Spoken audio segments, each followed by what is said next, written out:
स्वागत है आप सभी का हमारे YouTube channel success master by Anoop Sarkar में।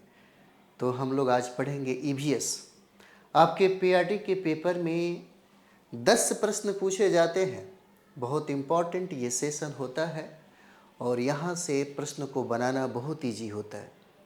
ईवीएस को क्यों डाला गया, क्यों पर्यावरण का जो अध्ययन है आपके सिलेबस में रखा गया, तो कह सकते हैं कि पर्यावरण की समझ बहुत ज़्यादा ज़रूरी है और ज़िंदगी जीने के लिए जो हमारा संबंध पर्यावरण के साथ है ना, उसको बेहतर तरीके से समझने के लिए इस पर जोर दिया गया।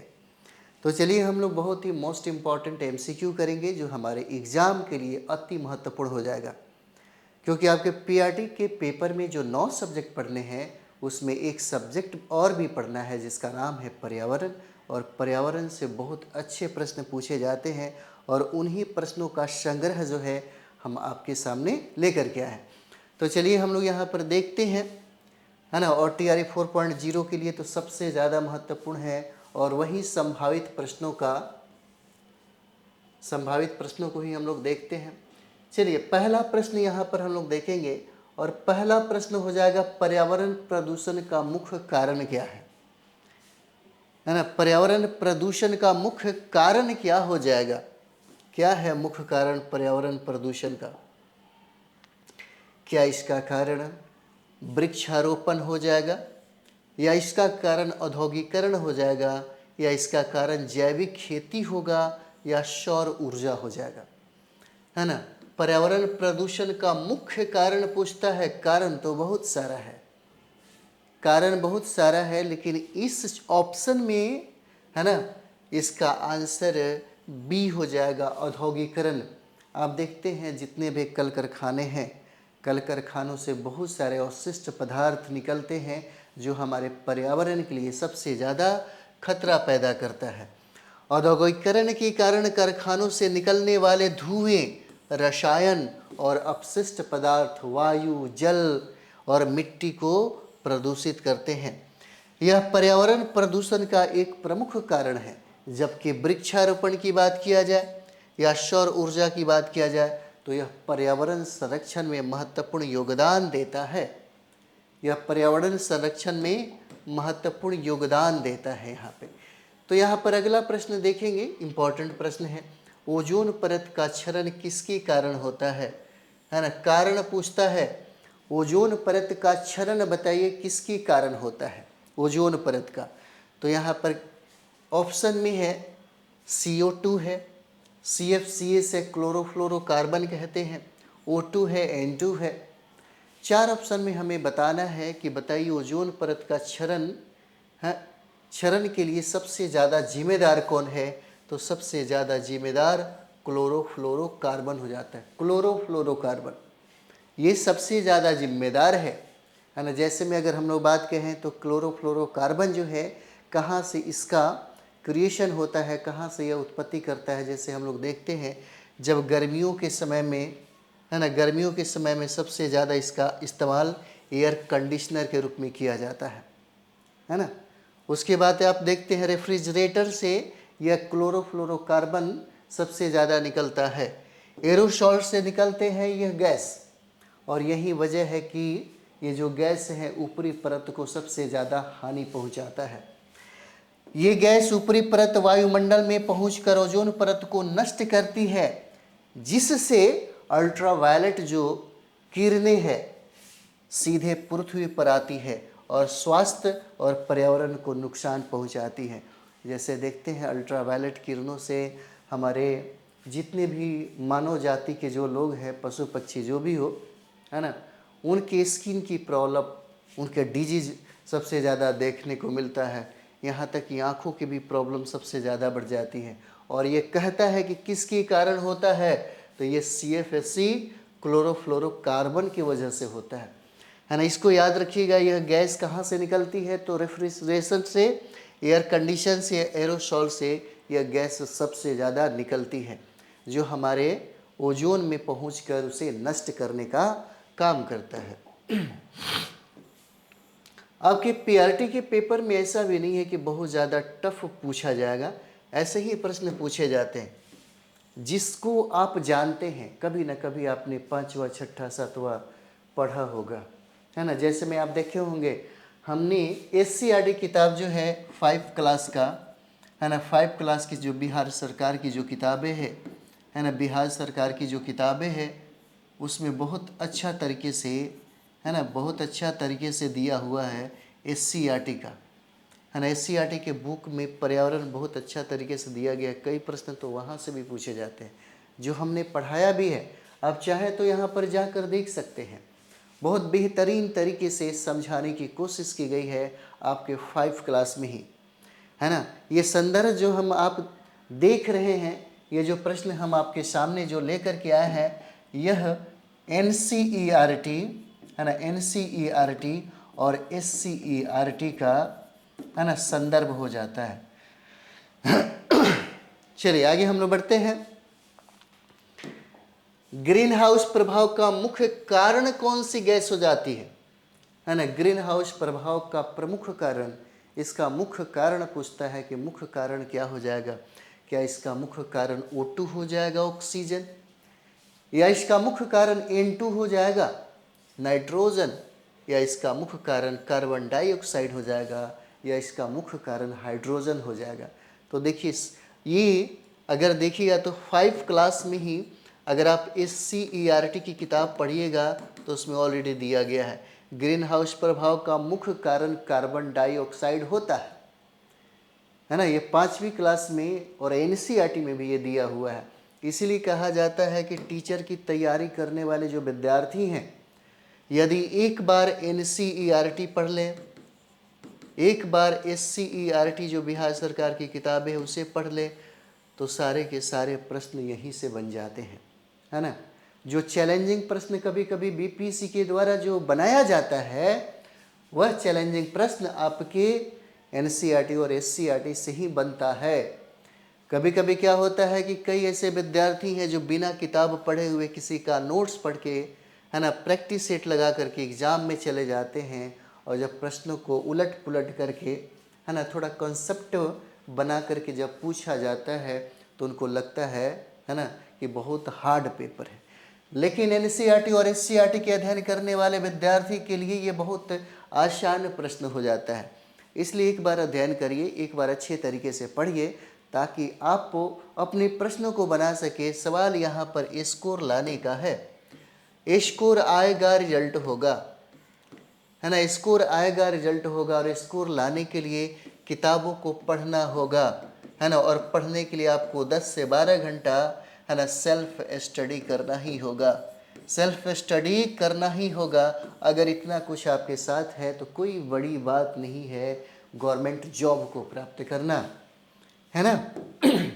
चलिए आगे हम लोग देखेंगे यहाँ पे। तो इसका आंसर कार्बन डाइऑक्साइड हो जाता है ना, कार्बन डाइऑक्साइड है, CO2। मीथेन हम लोग देखते हैं बिहार में बिहार में, उत्तर प्रदेश में, यानी कि जहाँ पे धान का सबसे ज़्यादा उत्पादन होता है, जहाँ पर धान का सबसे ज़्यादा उत्पादन होता है ना, उस धान की खेती में सबसे ज़्यादा मीथेन की प्राप्ति होती है, मीथेन गैस।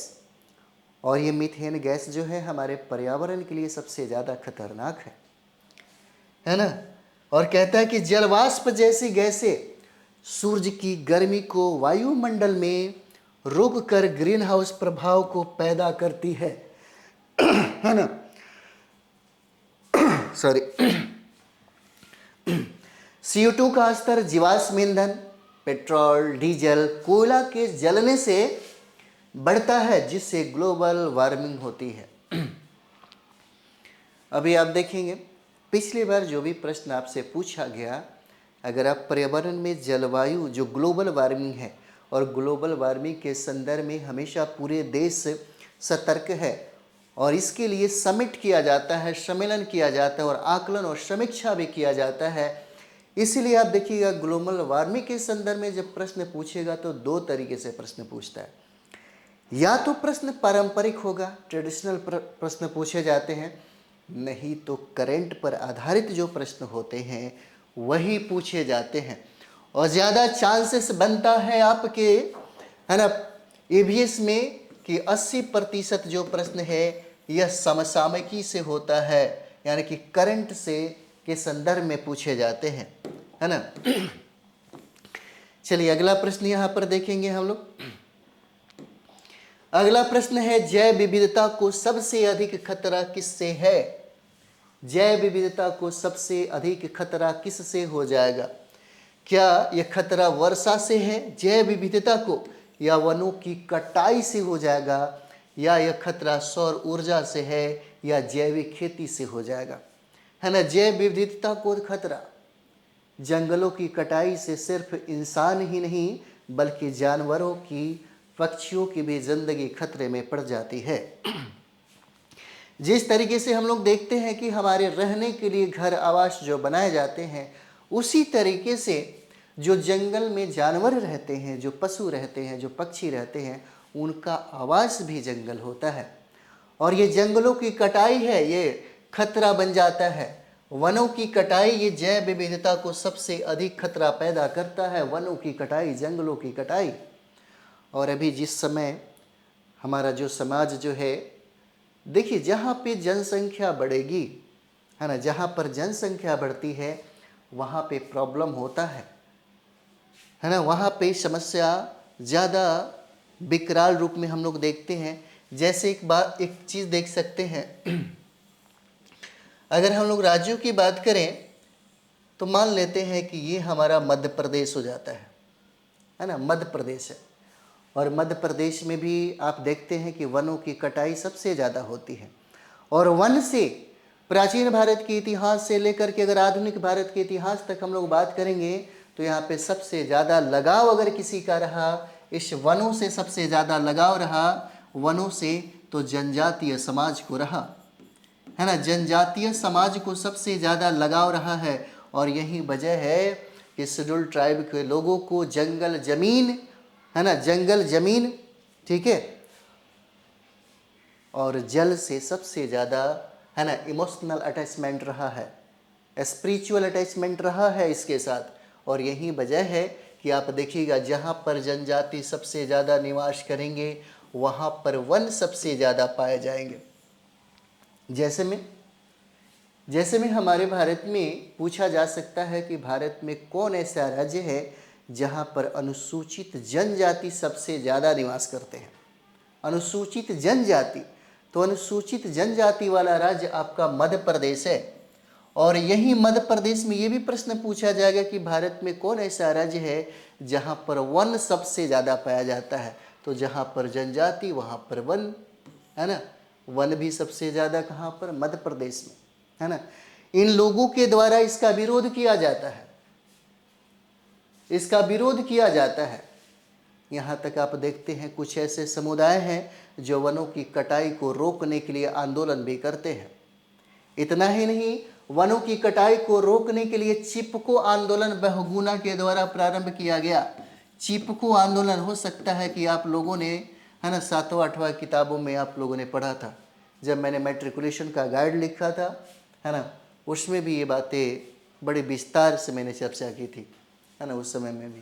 क्योंकि मैट्रिक, देखिए आपसे जो प्रश्न पूछेगा, आपसे पीआरटी का जो प्रश्न पूछेगा, यानी कि पीआरटी में जितने भी प्रश्न रहेंगे वह 10th लेवल का ही रहेगा, 10वीं क्लास का, है ना। 10वीं क्लास का जो विद्यार्थी मैट्रिकुलेशन के बच्चों को पढ़ा रहे होंगे, है ना, और बिहार शिक्षक परीक्षा की तैयारी कर रहे होंगे, उनका निश्चित तौर पे, है ना, सिलेक्शन होगा ही होगा, है ना।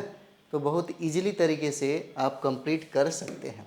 बस ये सब व्यवहारिक प्रश्न है, ये सारा का सारा जो प्रश्न हम लोग देख रहे हैं व्यवहारिक प्रश्न है। यानी कि वनों की कटाई से पेड़ पौधे और जानवरों का प्राकृतिक जो आवास है वह आवास नष्ट हो जाता है। और आवास नष्ट होगा तो जानवर, पशु पक्षी का भी, है ना, विनाश होना शुरू हो जाता है जिसे कई प्रजातियां विलुप्त हो रही है। यह जैव विविधता के लिए सबसे बड़ा खतरा हो जाता है, डाइवर्सिटी के लिए। चलिए अगला प्रश्न हम लोग यहाँ पर देखेंगे। और अगला प्रश्न हमारा हो जाएगा अम्ल वर्षा। अम्ल वर्षा का कारण क्या हो जाएगा यहाँ पर?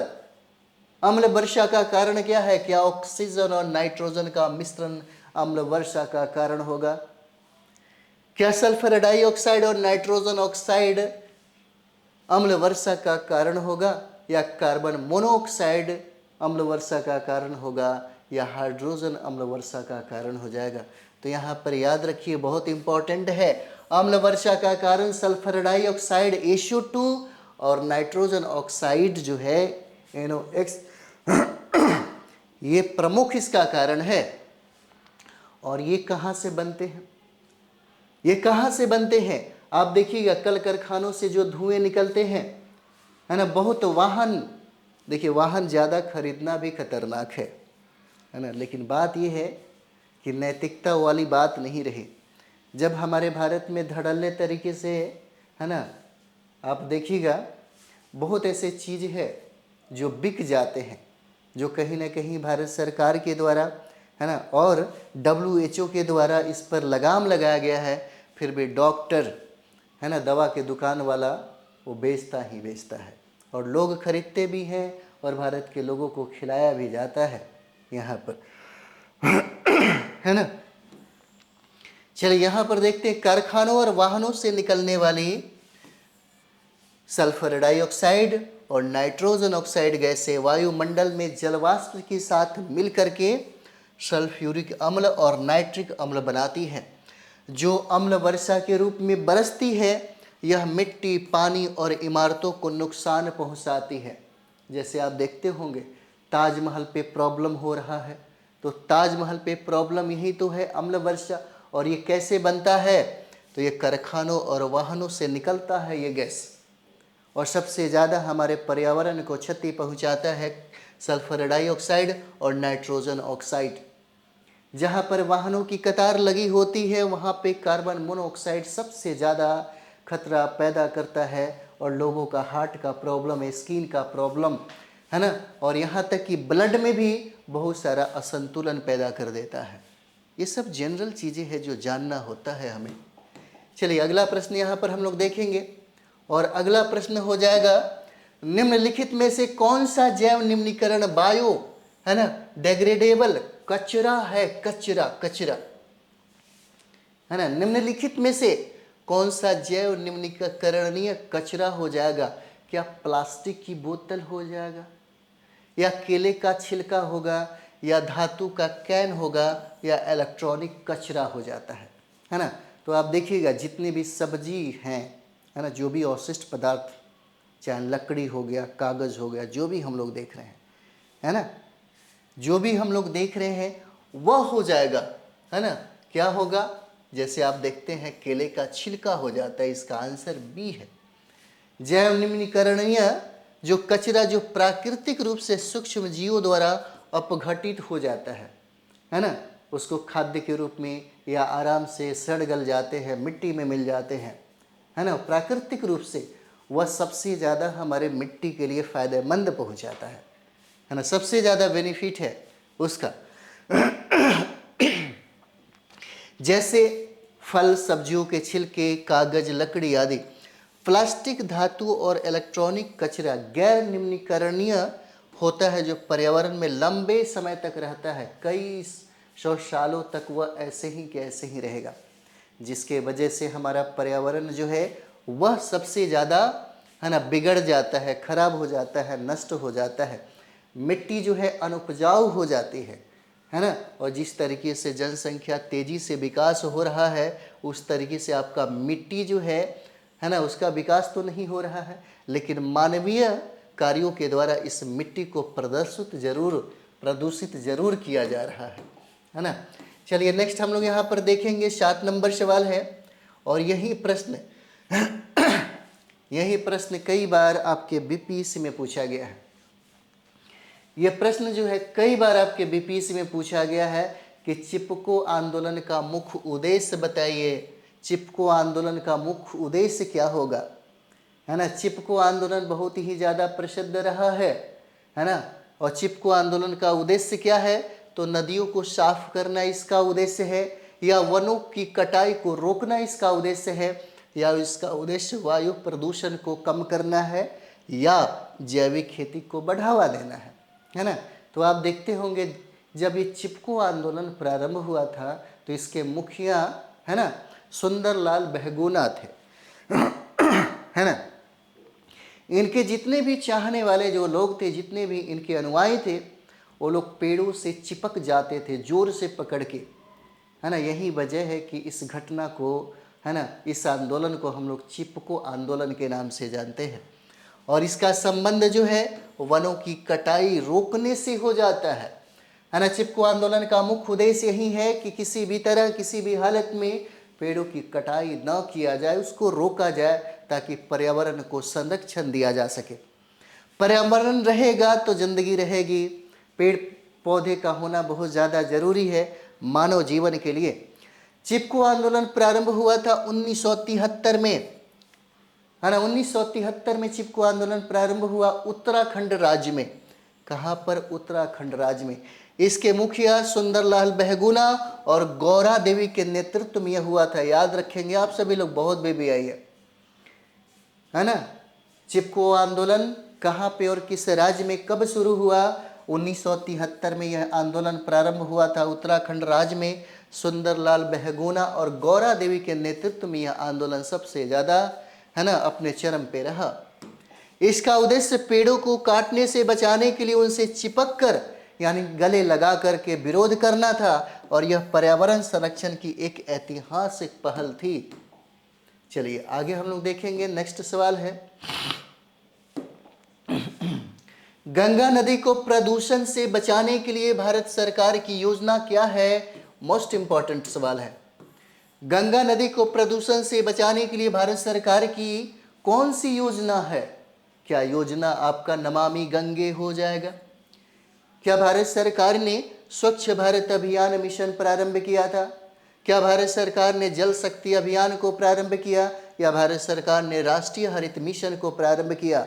तो भारत सरकार के द्वारा जो योजना चलाई गई गंगा नदी को प्रदूषण से बचाने के लिए, वह नमामि गंगे है। नमामि गंगे इंपॉर्टेंट है, याद रखेंगे। और ये नमामि गंगे भारत सरकार ने जब अपनी सरकार पहली बार बनाई थी, तब 2014 में इस मिशन को लाया था, नमामि गंगे।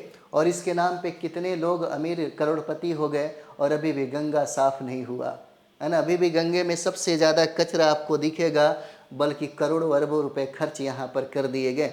यहाँ तक देखिएगा, गंगा को साफ करने के लिए इजराइल के द्वारा बड़ी बड़ी मशीनें खरीदी गई, लेकिन इसका इस्तेमाल सही ढंग से नहीं किया गया। आज भी पटना के घाट के किनारे जब जाएंगे तो आपको दिख जाएगा, है ना। आपसे क्या छुपा हुआ है।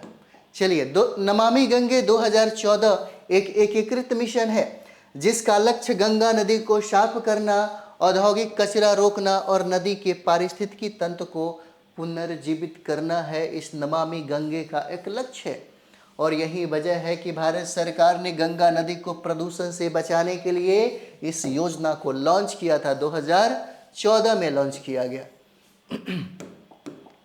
चलिए अगला प्रश्न हम लोग यहाँ पर देखेंगे, और मोस्ट इंपॉर्टेंट प्रश्न है, इसे तो याद ही रखेंगे आप लोग, है ना। विश्व पर्यावरण दिवस है, कब मनाया जाता है? वर्ल्ड इन्वायरमेंट डे हमेशा पूछा जाता है। कई बार बीपीएससी ने इस प्रश्न को निकाल करके, है ना, विद्यार्थियों को तंग किया और पूछा, इसे भूलना नहीं है। विश्व पर्यावरण दिवस 5 जून को मनाया जाता है। 5 जून को, है ना, जून आने वाला है, इसलिए याद रखिएगा, ठीक है। विश्व पर्यावरण दिवस कब? तो 5 जून को मनाया जाता है। और यहाँ पर देखिए, संयुक्त राष्ट्र के द्वारा, है ना, संयुक्त राष्ट्र के द्वारा 5 जून को विश्व पर्यावरण दिवस मनाया जाता है, जिसका उद्देश्य लोगों में पर्यावरण के प्रति जागरूकता को पैदा करना है ना। जैसे भारत में देखा जाए तो भारत में जिस तरह से लोगों को लगता है ना, महिलाएं हमारे भारत में सबसे ज़्यादा जनसंख्या बढ़ जाता है, सबसे ज़्यादा जनसंख्या, है ना, जनसंख्या। हालांकि इस जनसंख्या पर रोक के लिए बहुत अच्छी जो पहल है ना, उसको भारत सरकार ने चलाया। लेकिन अभी भी लोगों को लगता है कि सब ये भगवान का देन है ना, ये सब भगवान का लीला है। और हमारे भारत में सबसे बड़ी बात क्या है कि मनोरंजन का सबसे ज़्यादा अभाव हो जाता है ना। मनोरंजन का सबसे ज़्यादा अभाव है, जिसके वजह से जो पुरुष जाति के जो लोग हैं ना, मनोरंजन का साधन अपने बीवी को ही बनाते हैं। और यही वजह है कि हमारे भारत की आबादी इस विश्व की आबादी का सबसे बड़ा देश बन गया। 2021 डाटा को अगर हम लोग खंगाल के देखें तो हमने चाइना को भी पीछे छोड़ दिया भाग भरोसे। और यही वजह है कि पर्यावरण को लेकर के भी जागरूकता न होने की वजह से लोगों को लगता है कि हमारे यहाँ पानी इतना ज़्यादा है कि कभी कमी हो ही नहीं सकता। लेकिन बात यह है कि हर चीज़ का अंत होता है ना। ये मीठे पानी का सोर्स जो है बहुत कम मात्रा में है, ज़्यादा मात्रा में नहीं है। फिर भी हम लोग कई प्रकार से हम इसको गलत तरीके से इस्तेमाल करते हैं। इसलिए इस्तेमाल करते हैं कि हमें ये पता ही नहीं है, हम इसके प्रति जागरूक भी नहीं हैं कि हमारे यहाँ इस मीठे पानी का सोर्स का एक लिमिट एरिया है ना। यही वजह है कि हम मीठे पानी के स्रोत को ऐसे ही बर्बाद कर देते हैं। और यही वजह है कि विश्व पर्यावरण दिवस इसलिए मनाई जाती है ताकि लोगों के प्रति ये एक ऐसा मंच प्रदान करता है ताकि लोगों को जागरूक कर सके, अपने पर्यावरण के प्रति मित्रवत संबंध बनाने के लिए उसको प्रेरित कर सके, पर्यावरण के बारे में बता सके और पर्यावरण के प्रति एक बेहतर दृष्टिकोण रखने का ये पहल करता है ना। भारत में होता है ना, बहुत ऐसा चीज़ है जो लोगों को लगता है कि सबसे ज़्यादा यहाँ पे प्राप्त होता है ना। आजकल देखिए पानी का अभाव महाराष्ट्र की तो बात छोड़िए है ना, पानी का अभाव पटना में भी सबसे ज़्यादा है, वरना लोग सबसे ज़्यादा पानी खरीद के नहीं पीते है ना। पटना में भी सबसे ज़्यादा है। पटना के कुछ ऐसे क्षेत्र हैं जहाँ पर कोसों दूर जाना पड़ता है पानी के लिए। अब दक्षिण बिहार की बात करिए तो दक्षिण बिहार में पानी का सबसे ज़्यादा है ना, दक्षिण बिहार में पानी का सबसे ज़्यादा अभाव दिखता है। हम लोग जब दिल्ली थे तो दिल्ली का पहाड़ी क्षेत्र में जब आप जाइएगा तो वहाँ की महिलाएं कई 2 किलोमीटर 3 किलोमीटर है ना सर पे घड़ा लेकर के पानी भरने के लिए जाती थी। राजस्थान का क्षेत्र देख रहे होंगे, राजस्थान में यहाँ तक कि मिट्टी में वह नमी नहीं आ पाती, सिंचाई की समस्या सबसे ज़्यादा देखने को मिल रहा है। जैसे विदर्भ का क्षेत्र आप देखते होंगे, वहाँ पर सबसे ज़्यादा किसानों की हालत ख़राब है ना। ये सब पानी एक कारण हो जाता है, प्रमुख कारण हो जाता है। ठीक है, तो विश्व पर्यावरण दिवस कब मनाई जाती है? 5 जून को। संयुक्त राष्ट्र के द्वारा 5 जून को विश्व पर्यावरण दिवस मनाया जाता है, जिसका उद्देश्य ही है पर्यावरण जागरूकता को फैलाना, ताकि लोगों का इससे रिलेशन बना रहे। 2024 का थीम था लैंड रेस्टोरेशन, यानी कि भूमि पुनर्जीवन इसका लक्ष्य था, इसका विषय था, है ना। चलिए आगे हम लोग देखेंगे अगला प्रश्न। चलिए आगे हम लोग देखेंगे इसको। भारत में टाइगर रिजर्व की स्थापना का मुख्य उद्देश्य क्या है? टाइगर रिजर्व का है ना, भारत में टाइगर रिजर्व की स्थापना का मुख्य उद्देश्य क्या हो जाएगा? क्या मुख्य उद्देश्य इसको शिकार को बढ़ावा देना है, या बाघों का संरक्षण करना है, या वनों की कटाई करना है, या पर्यटन को कम करना है ना। भारत में टाइगर रिजर्व की स्थापना का मुख्य उद्देश्य अगर देखा जाए तो मुख्य उद्देश्य हो जाता है बाघों का संरक्षण करना, है ना। आज ज़रूरत है इसकी। अगर इसके प्रमुख कारणों में हम लोग बात करें तो देखिएगा, झूठी शान जो है ना, झूठी शान बड़ा खतरनाक होता है।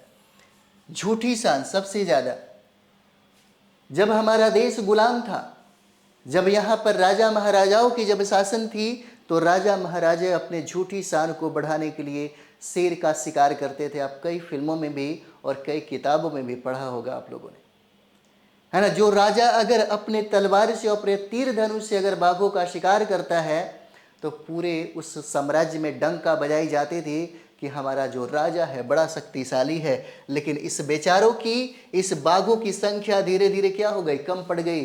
कम इतना पड़ गया कि विलुप्त स्थिति में आ गया है ना। हमेशा 4 वर्षों पर हम बाघों का आकलन करवाते हैं। जिस तरीके से हम लोग 10 सालों में, है ना, हम लोग जनगणना कराते हैं, उसी तरीके से 4 सालों में बाघों की जनगणना कराई जाती है, ताकि हम इसकी जानकारी को हासिल कर सकें कि भारत में बाघों की संख्या बढ़ रही है कि घट रही है ना। क्या जिस संरक्षण का हमने उपाय किया था उस संरक्षणों को क्या हम उस उद्देश्य को प्राप्त कर रहे हैं? तो ये देखिए, बाघों का संरक्षण करना इसका आंसर हो जाएगा। भारत में टाइगर रिजर्व की स्थापना का मुख्य उद्देश्य होता है बाघों का संरक्षण करना, है ना। भारत में प्रोजेक्ट टाइगर कब आया? 1973 में। इंपॉर्टेंट है, 1973 में प्रोजेक्ट टाइगर आया और रिजर्व बनाया गया ताकि बाघों की आवाज़ को सुरक्षित रखा जा सके और उनकी घटती संख्या को रोका जा सके।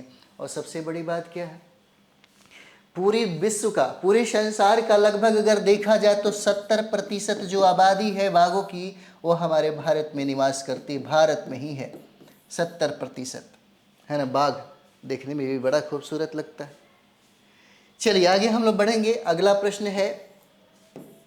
प्रश्न है यहाँ पे 12 नंबर सवाल है। कहता है कि वायु प्रदूषण मापने के लिए उपयोग किया जाने वाला सूचकांक क्या हो जाएगा? वायु प्रदूषण मापने के लिए, है ना, जैसे हमेशा हालात जो है खराब रहता है ना दिल्ली में, क्या अभी पटना भी कम नहीं है। आप देखिएगा मुसल्लापुर का हाट जो का क्षेत्र है, जो भिकना पहाड़ी का क्षेत्र है, वो तो विद्यार्थी मजबूरी में रहते हैं। मजबूरी में इसलिए रहते हैं क्योंकि बड़ा बड़ा इंस्टीट्यूट तो यहीं पे है अगल बगल में। और इतना बता दें आपको, जब बरसात का समय आएगा तो सबसे ज़्यादा, अगर हम लोग बिहार की बात करें तो सबसे ज़्यादा इसी क्षेत्र में डेंगू का प्रभाव दिखता है। और इसका प्रकोप हमारे जो विद्यार्थी हैं, है ना, जो बड़ा दूर से, है ना, अपने माँ बाप का सपना और खुद का सपना लेकर के वो पटना आते हैं कि हम कम से कम पढ़ लिख करके, है ना, यहाँ से कंप्लीट करके जाएंगे। और कई लोग अपना दम तोड़ भी देते हैं, कई लोग दम तोड़ देते हैं। एक बार जरूर सोचना चाहिए, जितने भी हमारे शिक्षक गण हैं उनको एक बार जरूर सोचना चाहिए कि इस क्षेत्र को ही छोड़ के एक ऐसे क्षेत्र में जाएं जहां पर ये समस्या ही ना हो। यहाँ पे सबसे ज़्यादा प्रदूषण, सबसे ज़्यादा कचरा, सबसे ज़्यादा बीमारी, है ना, पानी का अभाव, सबसे ज़्यादा कंजस्टेड एरिया। और सबसे बड़ी बात क्या है, आप देखिएगा, है ना, कोचिंग का फीस ज़्यादा नहीं है लेकिन रूम का जो किराया है वो सबसे ज़्यादा है ना। लोग तबाह होते होंगे, माँ बाप को लगता होगा कि कोचिंग का फीस सबसे ज़्यादा, बहुत कम है भाई, बहुत कम फीस है। लेकिन सबसे ज़्यादा, है ना, जो विद्यार्थी देखते होंगे, है ना, जो विद्यार्थी रहते होंगे उनको समझ में आ रहा होगा। सबसे ज़्यादा छोटा छोटा रूम में करके कितना मुश्किल भरा है और कितना यहाँ पे टर्चर मतलब अपने आप को लोग करते हैं, है ना, रेंट वगैरह को लेकर के। चलिए यहाँ पे हम लोग देखते हैं वायु प्रदूषण मापने के लिए उपयोग किया जाने वाला सूचकांक क्या है?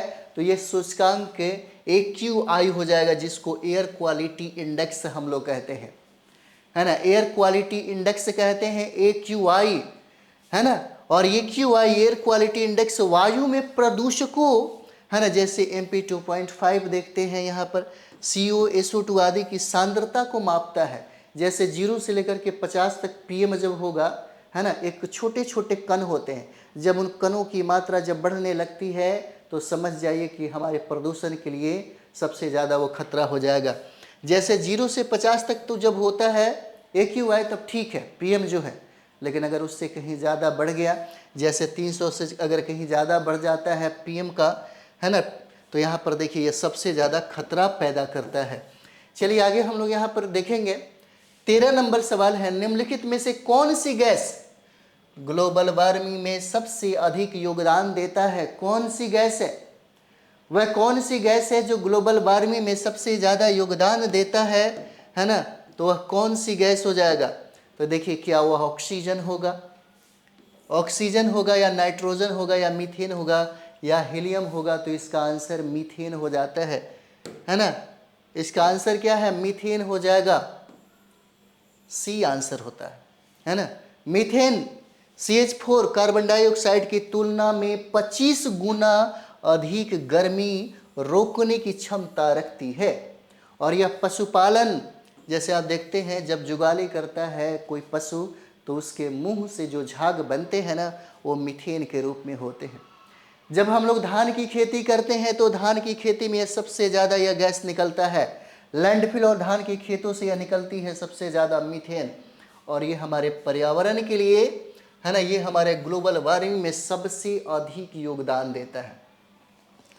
और एक चीज़ और भी है, जहाँ पर धान की खेती होती है वहाँ पर सिंचाई के लिए पानी की सबसे ज़्यादा आवश्यकता पड़ता है, पानी की। और देखिएगा मीठे पानी का सोर्स जो है ना, मीठे पानी का जो उपयोग होता है सबसे ज़्यादा इस धान की खेती में होती है। और यही वजह है कि कई सरकार है, कई ऐसे राज्य हैं जिन्होंने अपने यहाँ धान की खेती को धीरे धीरे कम करवा दिया, है ना, धान की खेती को कम करवा दिया। एक ऐसे जिनका है ना यहाँ पे निर्माण किया जा रहा है कि कम सिंचाई में ही धान का खेती करवाया जा सके, इसके लिए, है ना। और साइंस तो बहुत डेवलप है, साइंस तो धीरे धीरे आप देखते हैं तरक्की की तरफ है। चलिए आगे हम लोग बढ़ते हैं, यहाँ पे अगला प्रश्न देखेंगे। अगला प्रश्न हमारा 14 नंबर होगा, स्वच्छ भारत अभियान, है ना। स्वच्छ भारत अभियान 2014 का मुख्य लक्ष्य क्या था? आप देखे होंगे आपके पीआरटी के पेपर में, आप सोचते होंगे कि हम 2023 और 2024 में एग्जाम दिए और हमसे सवाल 2014 का 2016 का पूछा जाता है ना। मैंने कहा था कि नमामि गंगे जो प्रारंभ हुआ था, जो गंगा नदी में सबसे ज़्यादा जो प्रदूषण हुआ, उसी प्रदूषण को साफ करने के लिए नमामि गंगे एक प्रोजेक्ट के तहत जो तत्कालिक जो सरकार है वो लॉन्च किया, है ना। बहुत ही ज़्यादा प्रसिद्ध रहा, ये व्यवहारिक प्रश्न है ना। सारे लोग यही सोचते थे कि अरे इतना कचरा है, इसको कोई साफ करने वाला कुछ ऐसा होता, तो नमामि गंगे चलाया गया और यही प्रश्न पूछ दिया, है ना। 2016-2014 का जो करंट अफेयर्स था, यही सवाल पूछा, आप लोग दिए होंगे एग्जाम, है ना, तो आपको समझ में आ रहा होगा। तो चलिए इसी तरीके से प्रश्न पूछे जाते हैं। जैसे आप देखते हैं स्वच्छ भारत अभियान कब लॉन्च किया गया था? 2014 में, है ना। 2014 में से लॉन्च किया गया था भारत सरकार के द्वारा, है ना, प्रधानमंत्री नरेंद्र मोदी साहब के द्वारा, है ना। और यहाँ पर कहता है कि इसका लक्ष्य बताइए, क्या था लक्ष्य इसका? तो इसका लक्ष्य हो जाता है खुले में शौच मुक्त भारत बनाना। इस पर कई फिल्म भी बना, वेब सीरीज भी बना, है ना। लोग जब खुले में शौच करने जाते थे तो कि योजना बनाई जाती थी, कमेटी बनाया जाता था, लोग उसमें शामिल रहते थे और वहीं पे दौड़ के पकड़ते थे कि भाई तुम्हारे लिए, है ना, शौचालय का प्रबंध भारत सरकार कर रही है, थोड़ा ध्यान दे दो, है ना। खुले में शौच मुक्त भारत बनाना, इस अभियान का उद्देश्य शौचालय का निर्माण करना, कचरा प्रबंधन और स्वच्छता को जागरूकता, स्वच्छ जो जागरूकता है उसको बढ़ाना, इसका उद्देश्य था स्वच्छ भारत अभियान का। प्रारंभ कब हुआ? 2014 में, याद रखेंगे आप सभी लोग, 2014 में, जिसका मुख्य उद्देश्य था, लक्ष्य था खुले में शौच मुक्त भारत को बनाना, है ना। चलिए नेक्स्ट यहाँ पर हम लोग देखेंगे अगला सवाल, निम्नलिखित में से कौन सा जैव ईंधन है? बहुत इंपॉर्टेंट सवाल है यह, है ना, बहुत इंपॉर्टेंट सवाल है। निम्नलिखित में से कौन सा जैव ईंधन है? क्या पेट्रोल हो जाएगा जैव ईंधन, या डीजल होगा, या एथेनॉल होगा, या केरोसिन का तेल हो जाएगा? तो ये देखिए इसका आंसर एथेनॉल हो जाता है। और एथेनॉल की प्राप्ति हम अनाज से, यानी कि फसलों से कर सकते हैं, जैसे मक्का से कर सकते हैं, गन्ना से कर सकते हैं, है ना। और भारत सरकार कहता है कि पेट्रोल में कम से कम 10% जो है एथेनॉल लगाना ही पड़ेगा, है ना। एथेनॉल को डालिए कम से कम कितने प्रतिशत? 10% पेट्रोल में, ठीक है। एथेनॉल गन्ना, मक्का आदि से बनता है और यह पर्यावरण के लिए क्या है? अनुकूल है।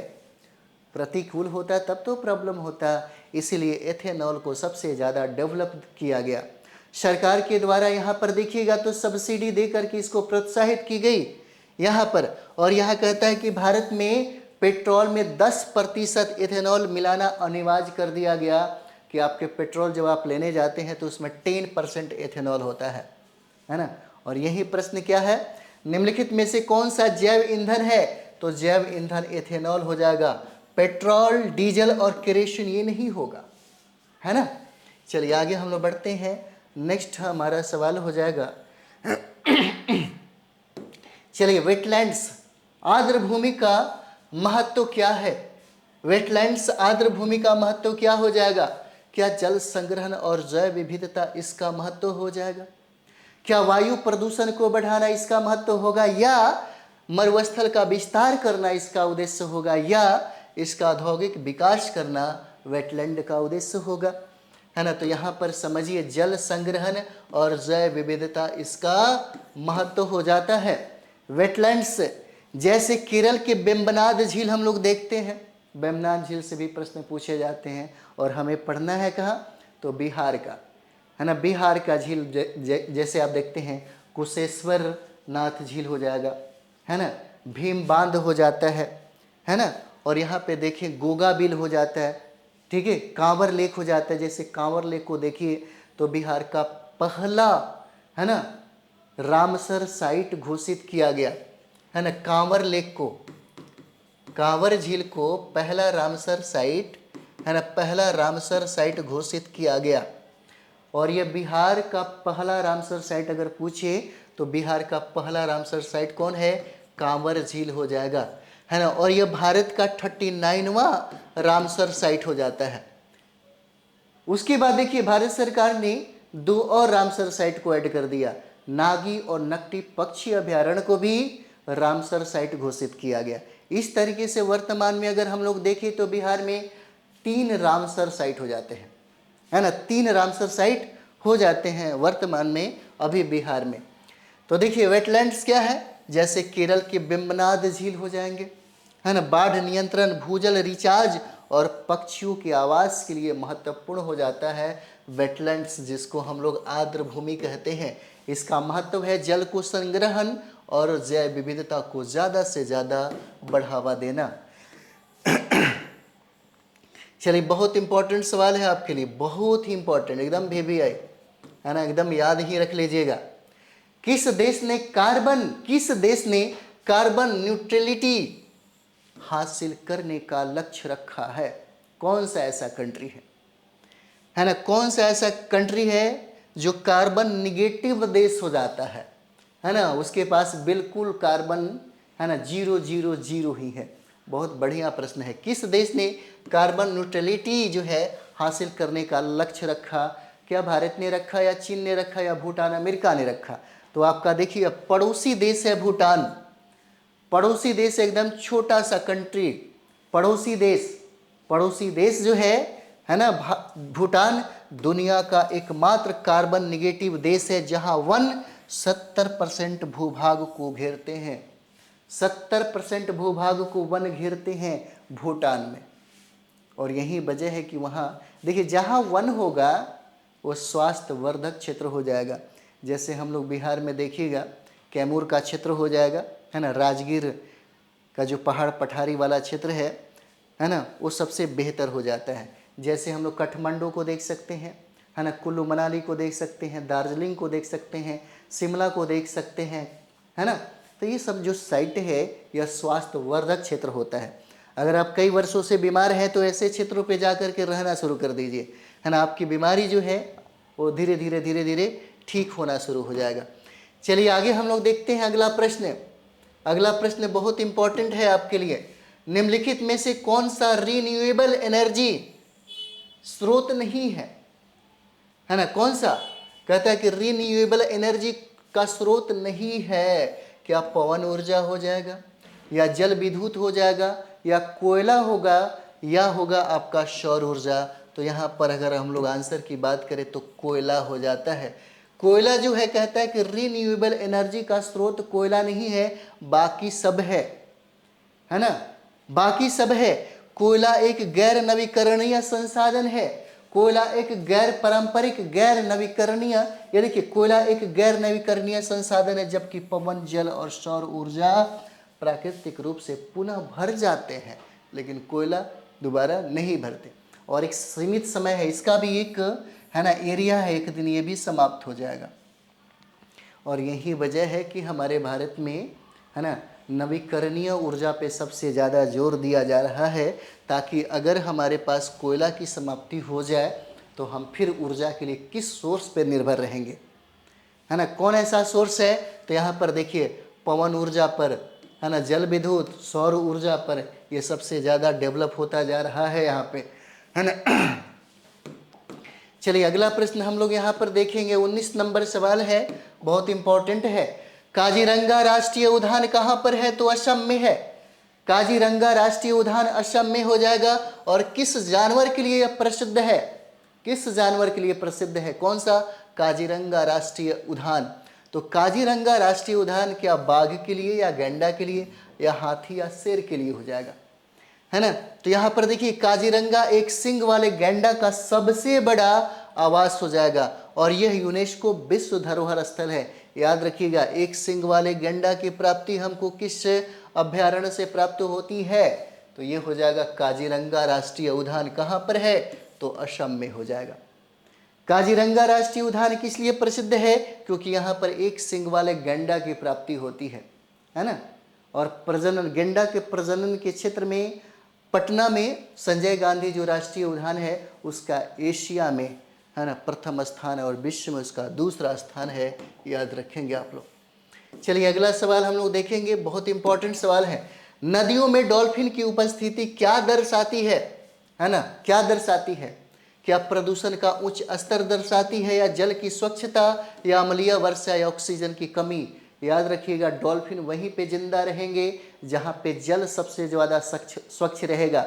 जैसे गंगा नदियों में डॉल्फिन की मात्रा आप देखते होंगे, शायद हो सकता है कि पटना, है ना, बनारस, ये सब क्षेत्रों में कहीं गंगा के किनारे आप घूमने जाते होंगे, है ना, तो वहाँ पे डॉल्फिन भी नज़र आता होगा। डॉल्फिन भी आपको नज़र आता होगा क्योंकि गंगा जो है एकदम स्वच्छ जल है और उसी में डॉल्फिन जो है, डॉल्फिन निवास करता है। पटना में आप देख सकते हैं, पटना में यहाँ पे डॉल्फिन सेंटर की स्थापना किया गया पटना में, है ना। और डॉल्फिन अभ्यारण्य भी है आपका भागलपुर में। जो सवाल पूछे जाते हैं, गंगा डॉल्फिन स्वच्छ जल में ही जीवित रह सकती है और इनकी मौजूदगी नदी के अच्छे पारिस्थितिकी तंत्र को दर्शाती है। अगर ये कहीं मौजूद है तो समझ जाइए कि वहाँ का जल स्वच्छ है और वहाँ की पारिस्थितिकी जो तंत्र है उसके अनुकूल है। यह डॉल्फिन का एक पहचान हो जाता है ना। जैसे ही प्रदूषित जल होगा वो मर जाएगा। ऊर्जा का सबसे अच्छा स्रोत कौन सा है ना, ऊर्जा का सबसे स्वच्छ स्रोत कौन सा है? क्या कोयला हो जाएगा, या पवन ऊर्जा हो जाएगा, या पेट्रोल हो जाएगा, या प्राकृतिक ऊर्जा हो जाएगा?